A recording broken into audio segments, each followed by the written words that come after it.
7 juillet, les Français ont voté, le peuple s'est exprimé, la France ne peut pas être gouvernée.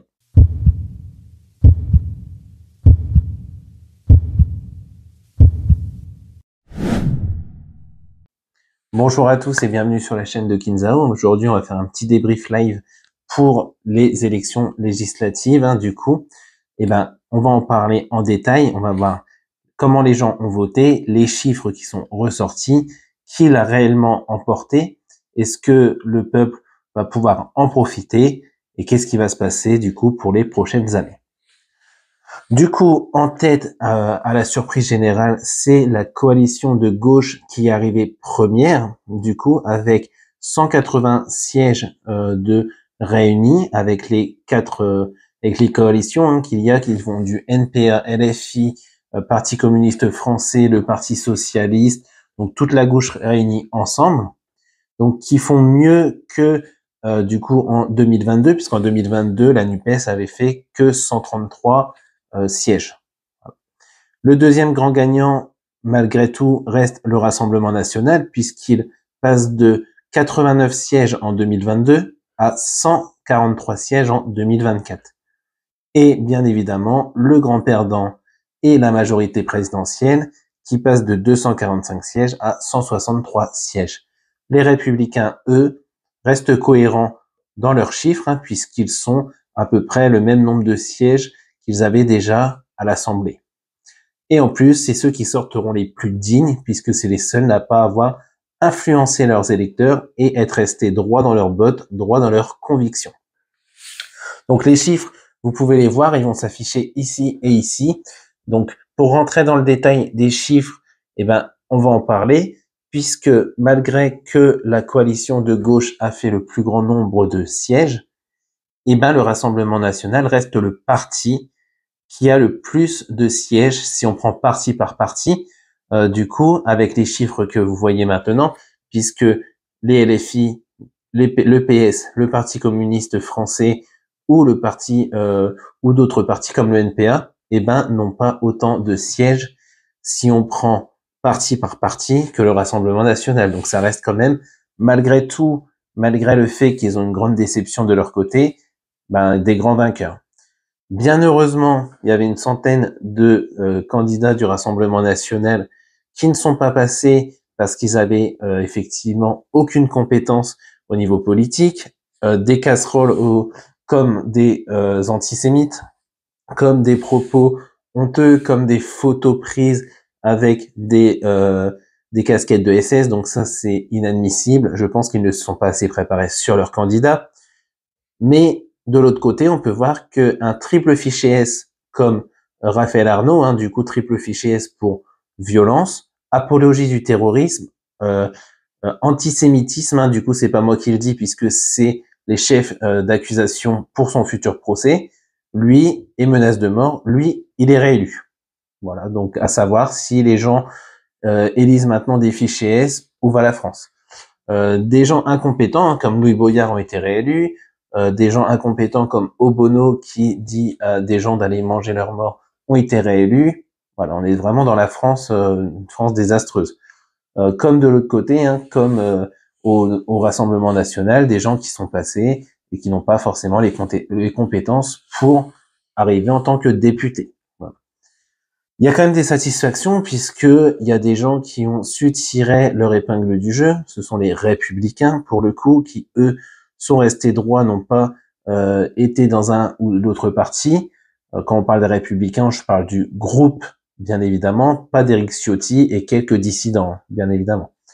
Par contre, de l'autre côté, l'extrême gauche et la gauche ensemble, ok, mais on sait très bien que dès l'arrivée à l'Assemblée nationale, les groupes ils vont se disperser. Donc, à quoi faut s'attendre pour la suite? Macron l'a un petit peu déjà dit, puisque il voudrait une grande coalition, en gros, avec un ministre qui serait là pour aller de Parti socialiste aux Républicains, en excluant les LFI, le Rassemblement national et le NPA, pour faire simple.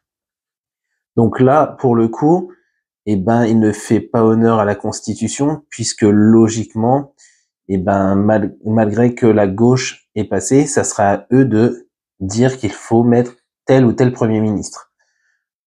LFI étant les plus hauts, n'ayant pas la majorité, mais ayant le plus de députés au sein de la gauche, et ben c'est eux qui doivent choisir leur Premier ministre. Donc on parle de Mélenchon, bien évidemment.